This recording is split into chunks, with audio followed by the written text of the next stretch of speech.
Hi and welcome to another Photoshop manipulation video, and for today guys what we're doing is focusing on how I went about creating this War of the Worlds style image. Now what I'm going to do is going to go and turn all these particular layers off. I don't actually have the original photos that I actually used for it, sadly. I did erase them when I did clear off my computer, but it's pretty much straightforward how I went about creating it. So basically this is basically the background, and this is the main photo that I actually used for the whole image. Now, one thing I do want to just quickly show you before I start is this obviously has been painted, okay? So obviously it's not as smooth. Obviously this was a lot more snow was falling down and whatnot else. I've got rid of all that. I have like this particular style where I like to paint my images after I've actually put everything together. I like to paint things. I do it on about 90% of my images. So as you can see here with this Jumanji sign up here, this has all been painted, but this is like the original photo. Obviously you can see down the bottom. So obviously there's all that noise and whatnot else. As you can see, like in the background with this particular car, with this snow here, and then when you look at the snow on this side, it's completely different. It's just a particular style that I like to actually do. So just wanted to point that out, just in case you think to myself, you know, that doesn't look quite right. It's just a particular style that I like to do.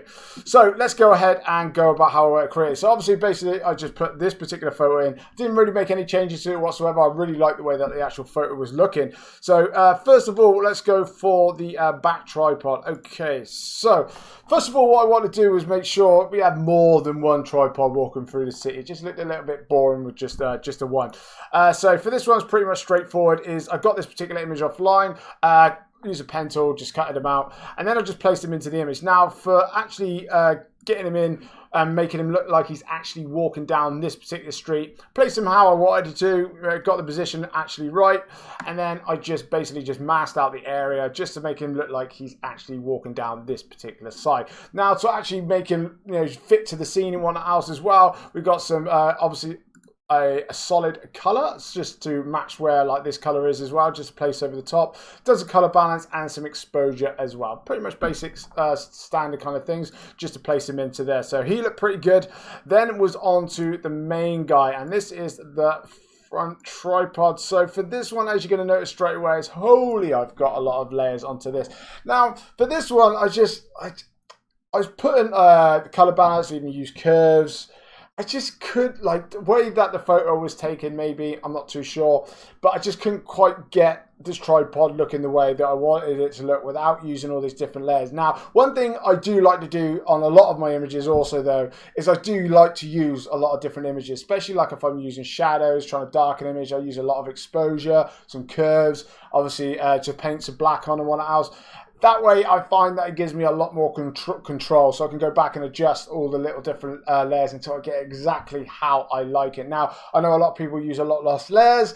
I just find it works a lot better for me. It's just, maybe it's just me and the way that I work, but it's just the way that I like to do things. So basically for this one, we've got obviously the curves we place onto there as well. Then we've got the color fill as well. As you can see, that just gives it a nice little tint as well. We've got a little slight curve down here, because with this one here, obviously, as you can see at the top here, we have the lights coming from here, which is completely different down to the bottom of the image, okay? So we got this one, which is, actually, I doesn't really notice that much, tell a light. Okay, so we got all these different ones here. So I probably actually use curves. I'm probably telling a lie, actually. Maybe I overrode that with the curves in the end. Right, so basically I just added everything and just messed around with everything until I got it looking right. So I got everything using like from solid colors to exposure to levels. I even use a bit of hue and saturation. Basically the hue and saturation for this one is obviously these orange lights here coming from here. Now I haven't done it on these particular legs because, as you've seen with the original image when it's finished, there's a car flipping over, so it covers them. So I don't really need to worry about that whatsoever. And also what I will say is, one thing I do like to do before I like paint anything on is to actually put everything together first, so that you're not painting on stuff that doesn't need to be painted at the end. Otherwise, you just give yourself more work to do than what really needs to be done. So that's how I went about creating it. I hope that is pretty much straightforward. With the alien lights, as you can see, it's turning on, turning off. Basically, with this one, all that is some color dodge, and it just brighten it up, just to, you know, make the colors pop a little bit more. But hopefully that explains it, you know, roughly how I went about creating it. But it's pretty much simple anyway, how I went about doing that. But if I need to be a little bit more descriptive, of what I'm actually doing, just leave it in the comment section below and I'll make sure that I do it next time. So moving on, what should we move on? Let's move on to these people. Now, these people here, let's zoom into these people because these people aren't really people, okay? So basically I wanted to find some people running away and I couldn't find anyone that was just running away perfectly how I wanted the image to be. So obviously, as you can tell with these guys here, they are not real. They're just 3D animated characters. Now, when the actual original image looked the way that it did, these guys stood out like an absolute sore thumb. But obviously, as you can see, look how much it's been painted and whatnot else afterwards. Now I paint the actual people themselves, and they go really well with this particular image. That's one benefit, shall I say, for actually painting. You can actually get like CGI characters and stuff like that, and once you actually paint everything together, it actually kind of like blends in really, really well. It doesn't like, nothing really looks like it's odd or standing out. So that is one bonus for actually painting, even though it's a lot more extra work. But with these guys here, so basically with the people, all I did was exactly the same thing again as well. We got the color here, I'll add it on. Exposure, obviously because these guys are too bright, and then hue and saturation, because I just needed to make a couple of little odd changes, especially because they were a little bit too bright. Well, mainly her top was a little bit too bright, so we had to sort that out as well. It does say like noise and Gaussian blur just there, right? When I first did the image, I wasn't actually going to paint it because I seen all the snow, and I was thinking, do you know what? Do I really want to be able to paint all this? It's going to do me head in. And then I thought, do you know what? I love it, so I thought sod it afterwards. So when I originally done it, I did put some noise and some Gaussian blur and that on it, just so that they actually matched the actual image as well. So basically, I just found these guys online, cut them out, and just basically placed them into there. Okay, so then obviously we got the people's shadow because we've got a little bit of a light source coming from this kind of direction here as well. Moving on to the next one. Let's move on to the car, which will probably make a little bit more sense. Okay. Turn the car on. Okay, now for this particular car, this one I got fortunate actually, I'm going to be honest. I was looking through a lot of stock images and stuff like that, and I found this perfect car that is flipping over. Now, I'm going to be honest, I've used this in a couple of photos because it's the best one I've ever found. It's just because the actual photo is really sharp and it works really, really well. So basically, obviously, we've got this. So this is actually from a car crash. So in the original image itself, this car's flipping over. Someone's taking a picture at the same time as people are running away. I don't know whether it was actually like done on purpose or it was like an action scene. I'm not too sure, but it was a very good, well-timed photo, shall I say. So basically, this car's flipping over, and what I needed to do was, one, obviously we wanted a bit of exposure just to get rid of all that, because this car was originally very, very dark as well.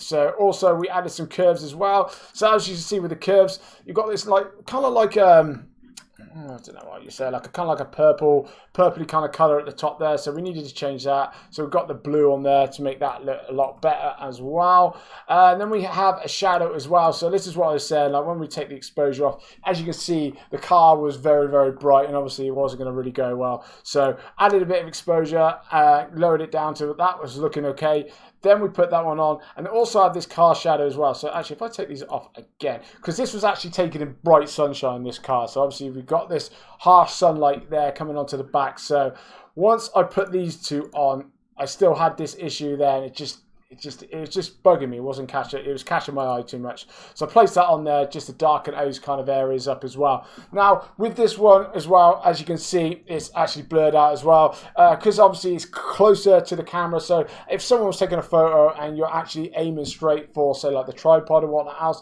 and you're focusing on that, obviously whatever's the closest to you is going to be blurred out and whatnot else. So I found that was going to be a lot better than trying to make everything sharp and, you know, so it all stood out.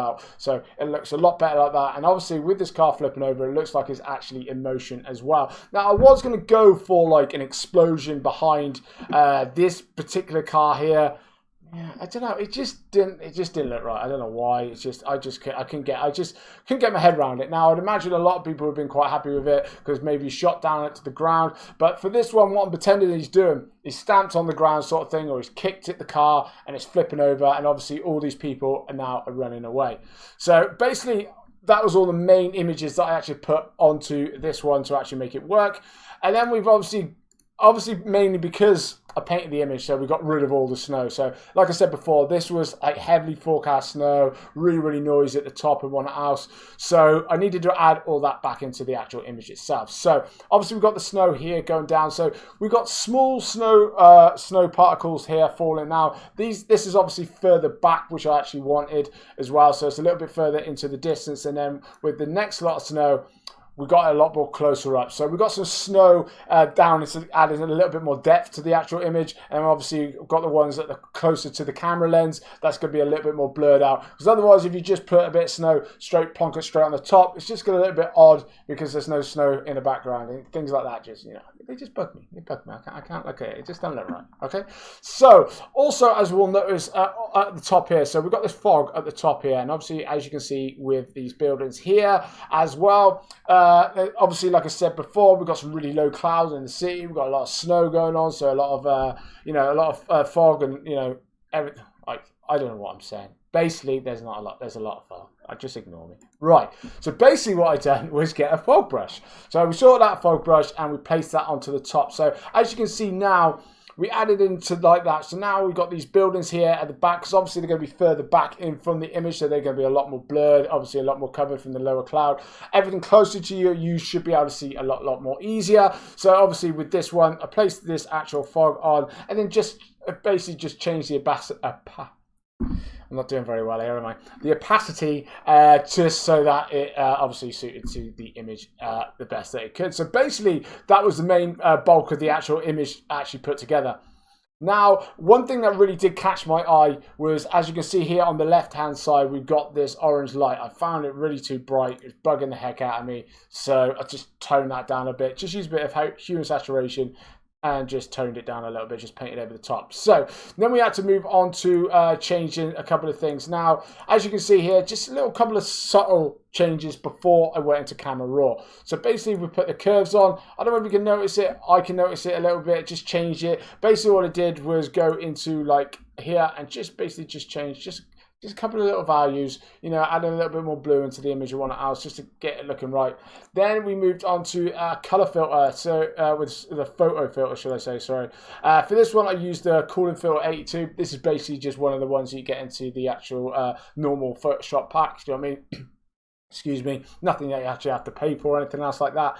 Then moving on, we added the obviously the Camera Raw. This is obviously where the magic happens to really bring your images to life. So I'll just click onto this now and I'll quickly show you exactly what I actually went about creating. So okay, let's start with the basics. So basically, I lowered the temperature just to put more blue in. I like my pictures to have a lot of contrast, so I'll put that in. Obviously, then I just adjusted the highlights just a little bit, just to bring out these lights that are hanging around here. Shadows, I dropped them a little bit along with the blacks as well, because I didn't want all these areas to be too dark. It's just going to lose too much detail, so I didn't think it was going to look right. I do actually like texture quite a lot. I really do. Sometimes I get a bit carried away with it, I'm going to be honest, but I do like texture. A little bit of clarity as well, and then just a bit of vibrance as well, just for all the colors and the lights that are actually in the image as well. Then I left everything else alone apart from the color grading.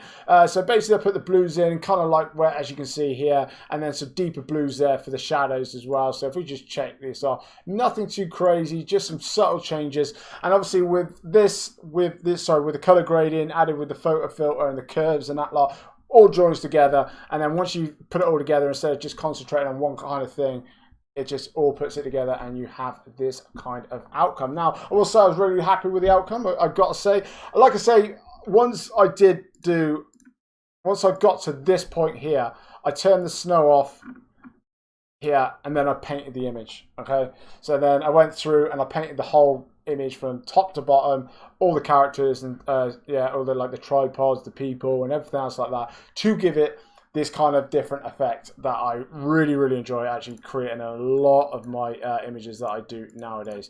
But I hope you guys found this tutorial useful. If you think there's some ways that I can improve, because I'm sure there is plenty of ways that I can improve, just leave it in the comment section below. I'll be happy to try and make some changes for the next time. I do have quite a little bit of a backlog of images that I have made, so hopefully I'm going to start getting the ball rolling, because I've had a little bit of a break lately, COVID and everything that's been going on and what else, but have caught up with a lot of stuff. We are going to get this channel rolling again and bringing you guys a lot more different images. But hope you guys enjoyed it. If you did, if you could subscribe, it would be amazing. If you could like the video as well, that'd be absolutely fantastic. And then hopefully we should be back with another video this week. But if not, we'll definitely be back next week.